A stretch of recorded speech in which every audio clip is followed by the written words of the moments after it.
புதுச்சேரியில சட்டமன்ற தேர்தல் முடியும் வரை அமைதியாக இருந்துட்டு, தேர்தல் முடிந்ததும் சிபிஎஸ்இ பள்ளிகள்ல 2026ல இருந்து 27 கல்வியாண்டு முதல் மும்மொழி கொள்கை அமலுக்கு வரும் என ஒன்றிய அரசு அறிவித்திருக்கு.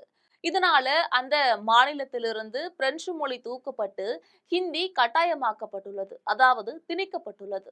இது பற்றிய தகவல்களை தற்பொழுது விரிவாக பார்க்கலாம்.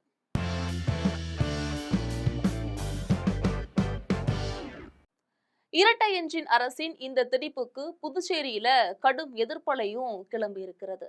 அங்க இருக்கக்கூடிய காங்கிரசும் திமுகவும் இந்தி திணிப்புக்கு கடுமையாக எச்சரிக்கையும் விடுத்திருக்காங்க.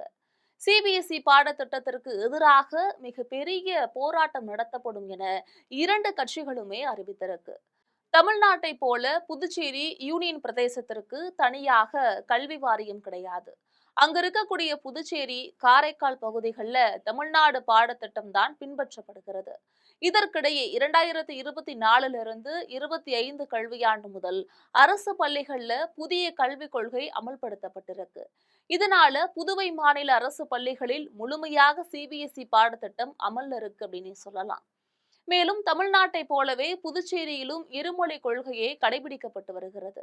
அதாவது அரசு பள்ளிகள்ல தமிழும் ஆங்கிலமும், தனியார் பள்ளிகள்ல தமிழ், பிரெஞ்சு, ஆங்கிலம் ஆகியவற்றில ஏதாவது இரண்டு மொழிகளை படிக்கலாம் என்ற நிலை இருந்திருக்கு.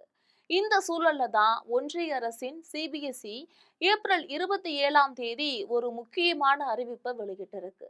அதுல 6ஆம் வகுப்பு முதல் இனி ஆங்கிலம், இந்தி, தமிழ் என மும்மொழிகளை மாணவர்களுக்கு கற்பிப்பது கட்டாயம் அப்படின்னும் அறிவிக்கப்பட்டிருக்கு. அது மட்டுமில்ல, இந்த உத்தரவை 7 நாட்கள்ல, அதாவது மே மாதம் 3ஆம் தேதிக்குள்ள நடைமுறைப்படுத்துவது தொடர்பாக பதிலளிக்க உத்தரவிட்டிருக்கு.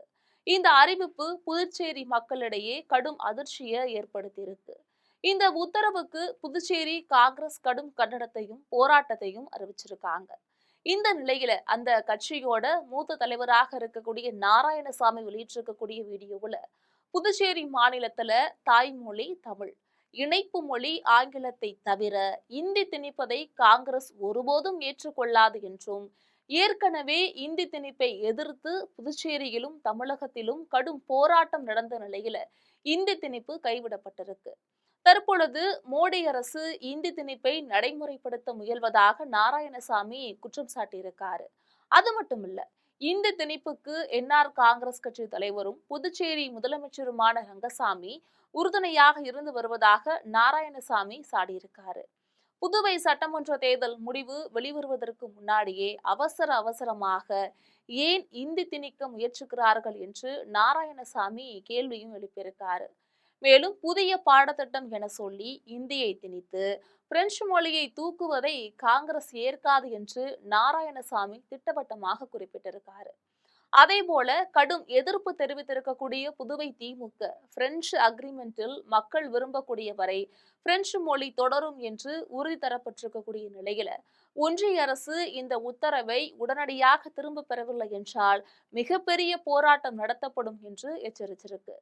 பாஜகவின் இரட்டை என்ஜின் அரசு மாநில மக்களை வளர்ச்சி பாதையில் கொண்டு செல்லும் என்று உத்தரவாதம் தந்தது எல்லாம் பொய்யா கோபால் என்று மோடியை நோக்கி கேள்வி கேட்காமல் இருக்க முடியாது.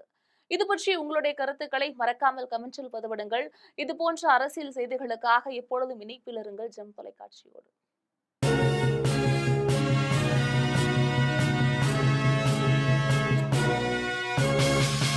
உடனுக்குடன் அப்டேட் தெரிந்து கொள்ள ஜெம் டிவி தமிழ் ஆப்பை இன்ஸ்டால் செய்யவும்.